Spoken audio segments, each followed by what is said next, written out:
Hai Sob, apa kabar nih? Baik-baik aja kan? Oke, kali ini kita akan rekapin film santuy yang berasal dari Bollywood lagi. Film yang akan kita bahas ini berkisah tentang pasangan yang sangat ingin memiliki seorang anak. Namun karena sulitnya untuk memiliki keturunan, mereka pun mengikuti program IVF atau program bayi tabung. Namun sialnya, benih atau sperma yang akan dibuahi malah tertukar dengan benih milik orang lain. Kacau banget kan? Film dari Bollywood ini bergenre komedi yang dirilis pada tahun 2019 silam. Disutradarai oleh Raj Mehta dan juga dibintangi oleh Kareena Kapoor, Akshay Kumar, Diljit Dosanjh, Kiara Advani, dan para pemeran lainnya. Nah, bagaimana keseruan dari film satu ini? Yuk langsung saja kita masuk ke alur ceritanya. Di sini terlihat karakter bernama Varun Batra. Dia adalah CEO di showroom Volkswagen yang ada di Mumbai. Dan ini adalah istrinya, yaitu Depu Batra. Dia adalah seorang jurnalis yang cukup terkenal. Mereka berdua ini pasangan yang cukup bahagia, dan usia pernikahan mereka sudah beranjak selama 7 tahun. Setiap orang tentu ingin memiliki keturunan secara gen, namun tidak semua orang mudah mendapatkan kesempatan untuk hamil. Nah, tepat di suatu malam, hari tersebut adalah hari di mana Depu sedang ovulasi, yang tentunya hari yang sangat tepat untuk sperma membuahi sel telur. Depu berusaha melakukan berbagai cara dan mengajak Varun untuk melakukan ritual mantap-mantap agar bisa hamil. Namun ya gitu, di sini Varun agak sedikit malas untuk melakukan ritual mantap-mantap tersebut. Dan Varun ini kurang menjaga gaya hidup yang sehat. Dia juga merasa belum siap menjadi seorang ayah. Karena karirnya yang begitu cemerlang dikhawatirkan akan terganggu jika mempunyai seorang anak. Karena didesak oleh Depu, mau tidak mau Varun pun harus melakukan ritual mantap-mantap di malam tersebut.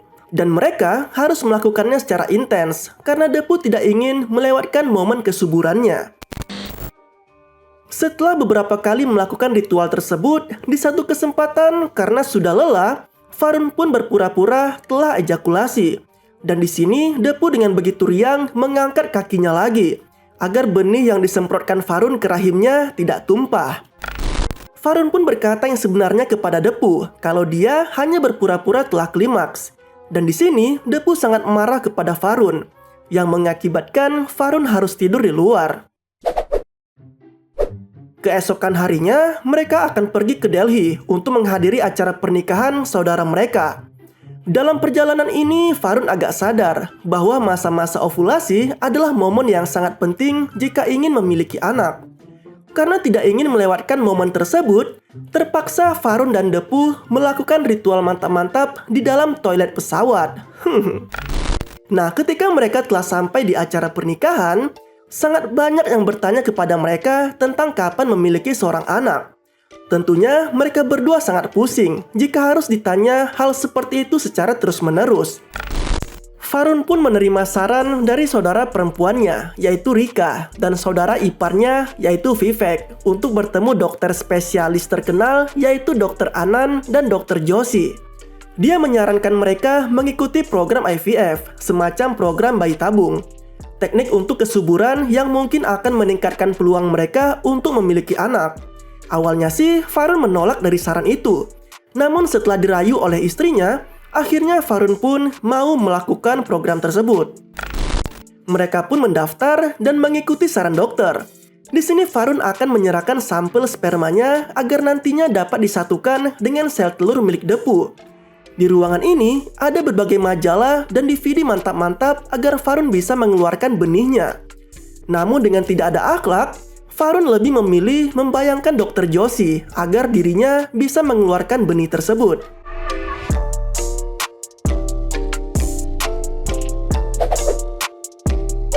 Nah, beberapa hari kemudian, akhirnya benih Varun yang telah disatukan dengan sel telur milik Depu telah menjadi embrio dan siap untuk dimasukkan ke rahimnya Depu. Setelah 12 hari kemudian, Varun dan Depu pun dipanggil untuk datang ke rumah sakit karena ada keadaan darurat yang ingin disampaikan Dr. Anand dan Dr. Joshi. Pada tahap inilah, Varun dan Depu bertemu dengan keluarga Batra lainnya, yaitu Hani Batra dan Monica Batra. Mereka adalah pasangan yang juga sedang menjalani program IVF atau bayi tabung. Dan kebetulan, nama ujung dari Varun dan Hani sama-sama Batra. Dan hal itulah yang menjadi malapetaka untuk keduanya. Dr. Anan pun mengungkapkan kalau ada kesalahan teknis dari program IVF yang sedang mereka jalani. Proses pembuahan benih ternyata tertukar. Karena memiliki nama ujung yang sama-sama Batra, benih milik Varun masuk ke Monica, sedangkan benih milik Hani masuk ke tubuh Depu. Dan momen tertukarnya sperma tersebut membuat mereka menjadi panik dan marah kepada dokter itu. Nah, di sini perdebatan pun terjadi antara Depu dan Varun. Begitu juga dengan Hani dan Monica tentang tertukarnya sperma dari program bayi tabung itu. Tepat di suatu malam, Depu sangat kaget dengan mimpi buruknya jika anak yang dikandungnya akan mirip dengan Hani Batra. Esok harinya, Depu dan Varun pergi ke rumah sakit untuk melihat kondisi rahim istrinya. Ternyata program IVF-nya berhasil. Benih yang dimasukkan ke rahim Depu telah menjadi janin. Setelah pemeriksaan tersebut, di sini Varun dan Depu sempat berdebat atas janin yang ada di rahim Depu.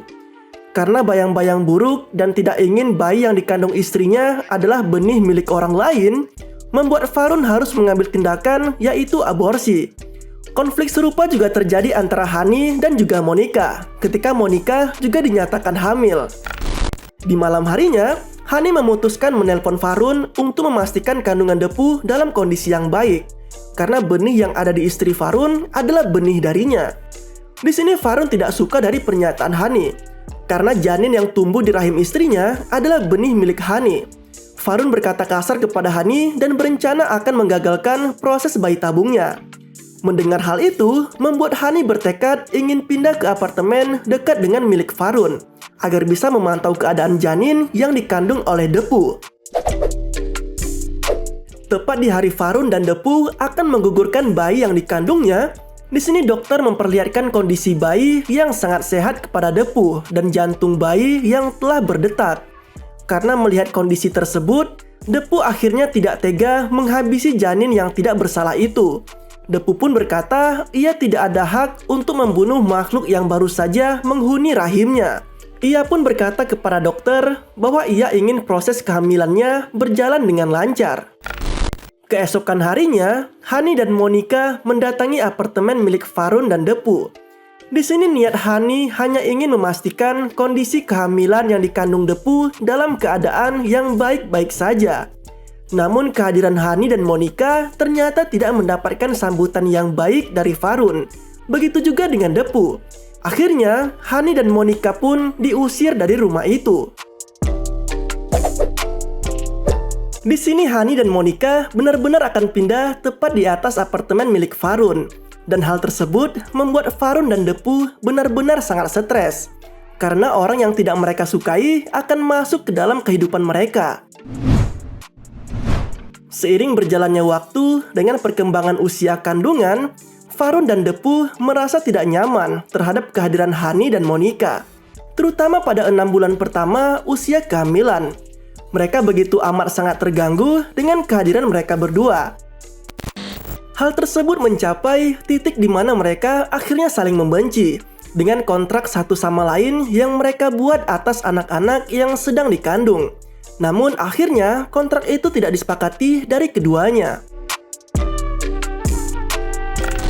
Selama pemeriksaan rutin di rumah sakit pada bulan ke-7 kehamilan, di sini dokter menyarankan Depu untuk mencoba berinteraksi dengan Monica. Walau benih yang mereka kandung adalah benih yang bukan dari suami mereka masing-masing, penting untuk saling bersosialisasi satu sama lain. Menyadari bahwa ia perlu memahami situasi yang melibatkan mereka berempat, Depu meminta Monica untuk jalan-jalan bersama. Di sini mereka berbincang-bincang mengenai keadaan kandungan masing-masing. Menurut Depu, perempuan hamil itu rentan stres. Tetapi hal itu tidak terlihat dari raut wajah Monica, seolah-olah semuanya baik-baik saja.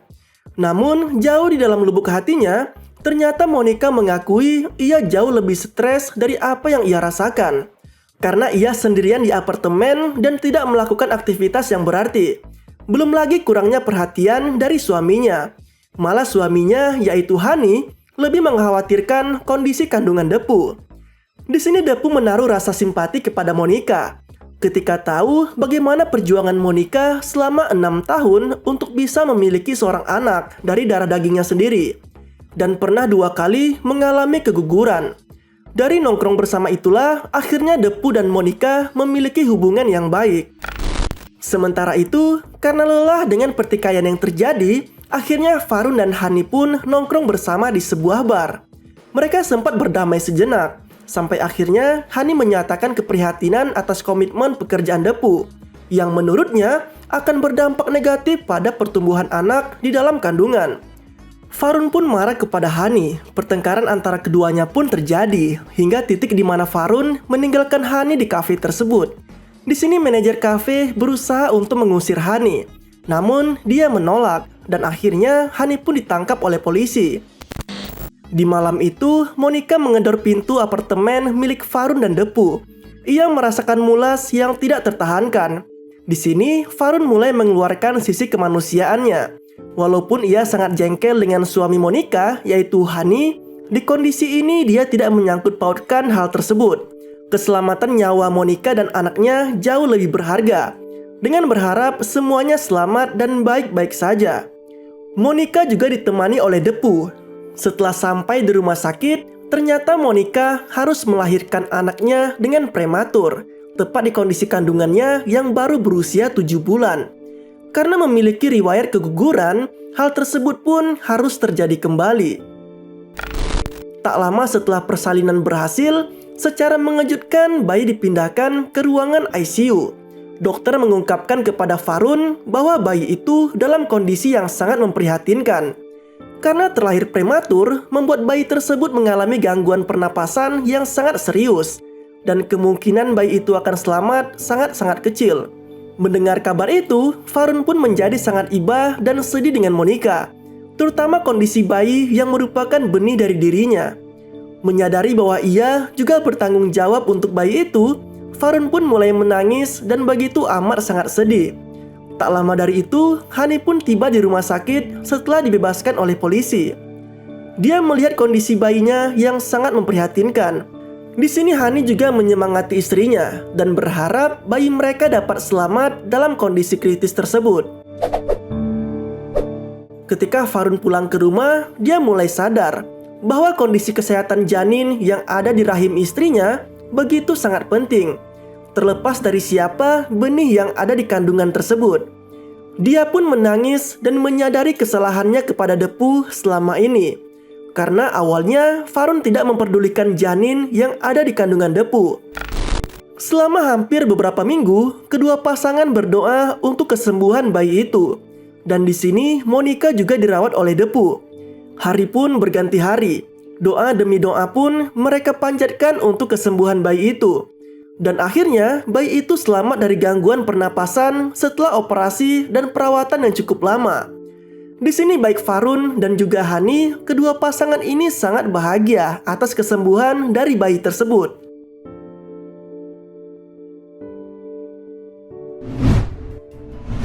Dua bulan setelah kejadian itu, usia kehamilan Depu akhirnya mencapai 9 bulan penuh. Depu juga berhasil melahirkan dan kondisi bayi mereka dalam kondisi yang sangat sehat.